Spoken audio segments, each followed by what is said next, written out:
नमस्कार। बीएड प्रथम वर्ष विषय हमारा पाठ्यक्रम से परिभाषा, जिसके अंतर्गत की पठन के उद्देश्यों के बारे में आज हम लोग चर्चा करेंगे।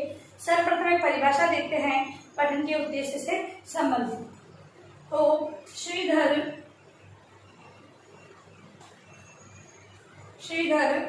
मुखर्जी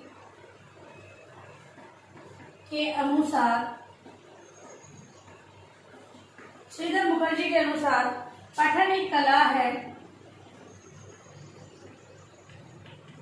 पठन एक कला है। यह ज्ञानार्जन की पूंजी है। यह ज्ञानार्जन की पूंजी है। वाचन शक्ति ठीक रहने पर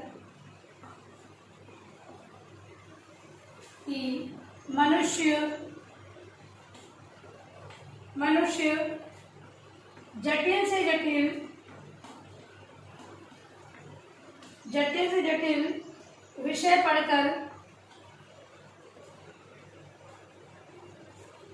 पढ़कर समझ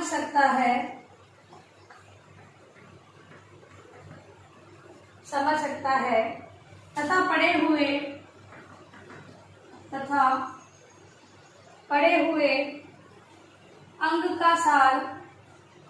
अंश का सार बोलकर या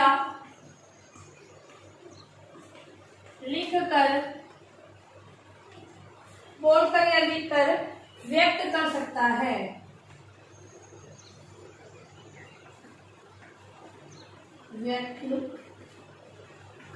है। सुवाचन के बिना न तो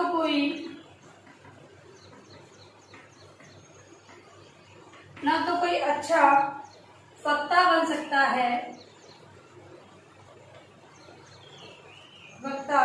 बन सकता है और न ही लेखक।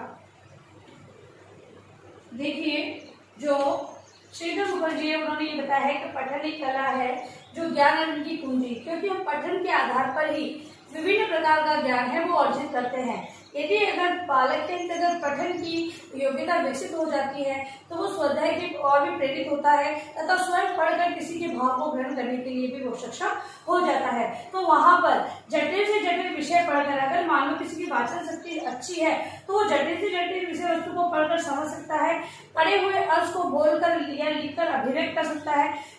और ये भी कहा है इन्होंने कि सुवाचन अगर उसका अच्छा नहीं है, ठीक है, अच्छा वाचन वो नहीं कर पाता है तो न तो वो वक्ता बन सकता है अच्छा, न ही वो एक अच्छा लेखक बन सकता है। तो इस उद्देश्य से पढ़ना या पठन होना बहुत ही आवश्यक है। इस उद्देश्य को ध्यान रखते हुए पढ़ना है वो अच्छा होना बहुत ही आवश्यक है। सुवाचन की बहुत ही अपेक्षा की जाती है। अब कुछ उद्देश्यों को हम लोग यहाँ पर जानेंगे। तो पठन के उद्देश्य: पठित सामग्री का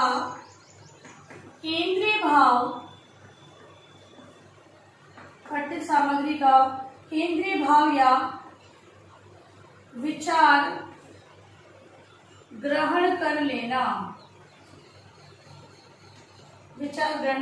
ठीक है। पहला उद्देश्य ये होता है कि जो पढ़ने योग्य सामग्री उसका केंद्रीय भाव या विचारों को ग्रहण करना पहला उद्देश्य है पढ़ने का। दूसरा है अनावश्यक स्थलों को छोड़ते हुए मुख्य सूचनाओं और भावों को ग्रहण कर लेना। ठीक है। अनावश्यक मतलब कि जो समझने योग्य स्तर नहीं है उन्हें छोड़ते हुए विभिन्न प्रकार की सूचना और भावनाओं को ग्रहण करने का उद्देश्य पढ़ने का होता है। फिर है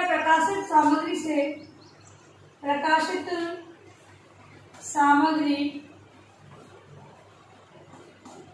प्रकाशित सामग्री से उन सामग्रियों को चुनना,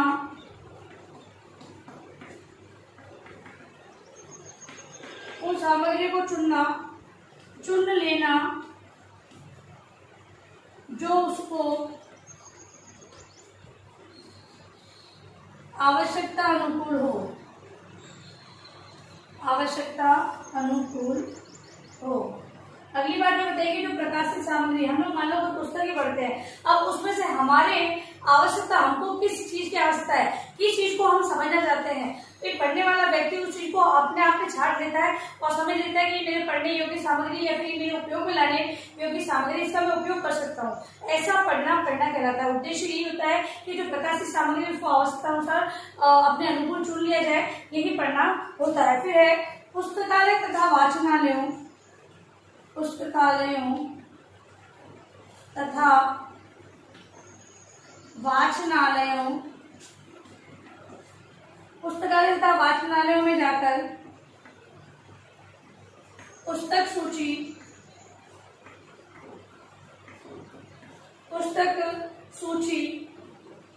आदि से पुस्तकें चुन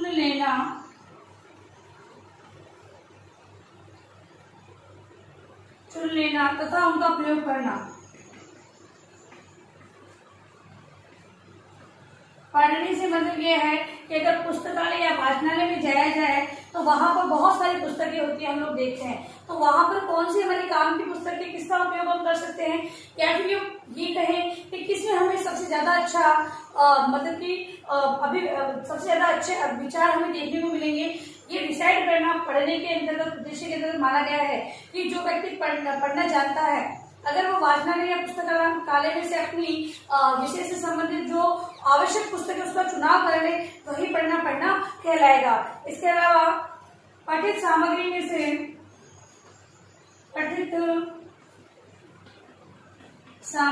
से तथ्यों, भावों और विचारों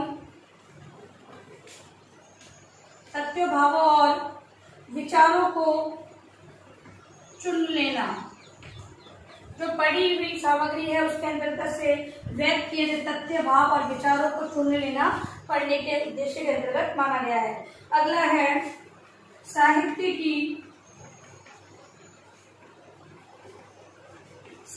की विविध विधाओं,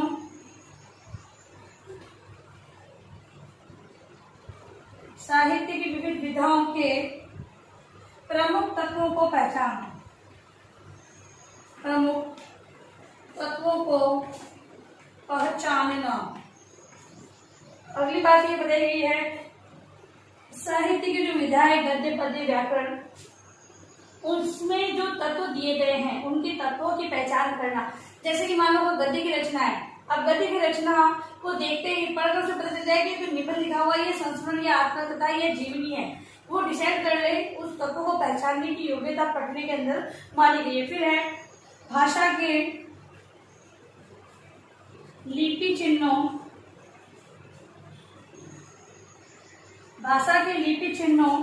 को पहचान कर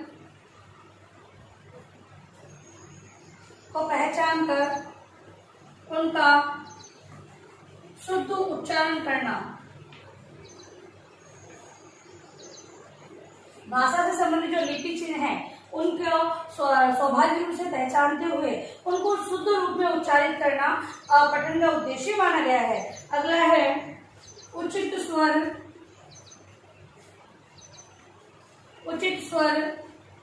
यति गति, लय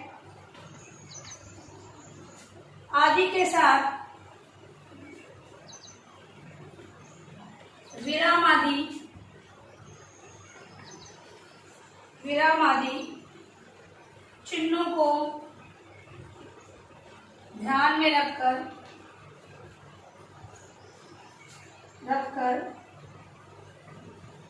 पढ़ना। अगला बताया गया है कि जो उचित स्वर, यति, गति, लय या विराम चिन्हों को ध्यान में रखकर पढ़ने का उद्देश्य माना गया है। अगला है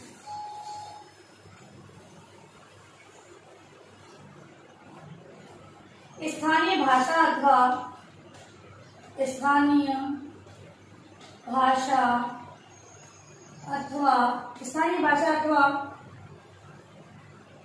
बोली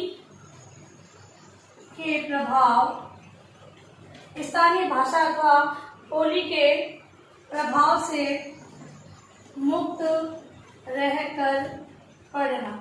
अगला पढ़ना ये बताया गया है कि स्थानीय प्रभाव या क्षेत्रीय प्रभाव जिसे कहते हैं उन प्रभावों से दूर रहकर पढ़ना, क्योंकि इन अगर प्रभावों का समावेश पढ़ने के अंदर किया जाएगा तो जो उच्चारण है उसमें विसंगति आएगी। इस हेतु जो इसका प्रभाव नहीं देखने को मिलना चाहिए, ये पढ़ने के उद्देश्य अंदर बताया गया है।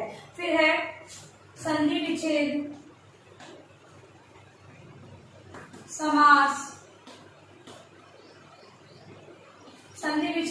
समास, उपसर्ग, प्रत्यय, शब्द तथा धातुओं से अर्थ निकालना। अगला बताया गया है कि जब व्यक्ति पढ़े तो वो संधि विच्छेद कर सके, समास अंतर्गत निहित समास है उसके बारे में जान सके, उपसर्ग, प्रत्यय तथा शब्दों या धातुओं से संबंधित जो अर्थ है उसको समझ सके, ऐसा पढ़ना का उद्देश्य होना चाहिए। अगला है आवश्यकता अनुसार शब्दकोश को देखकर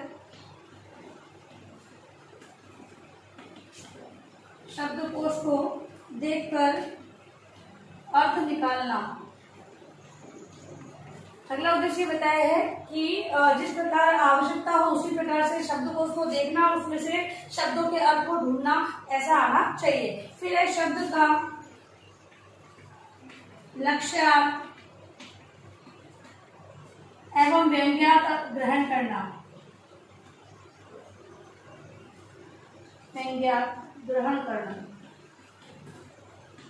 अगला उद्देश्य बताया है कि जो शब्दों में निहित लक्ष्य या व्यंग्य दिया होता है उनको स्वाभाविक रूप से ग्रहण करना।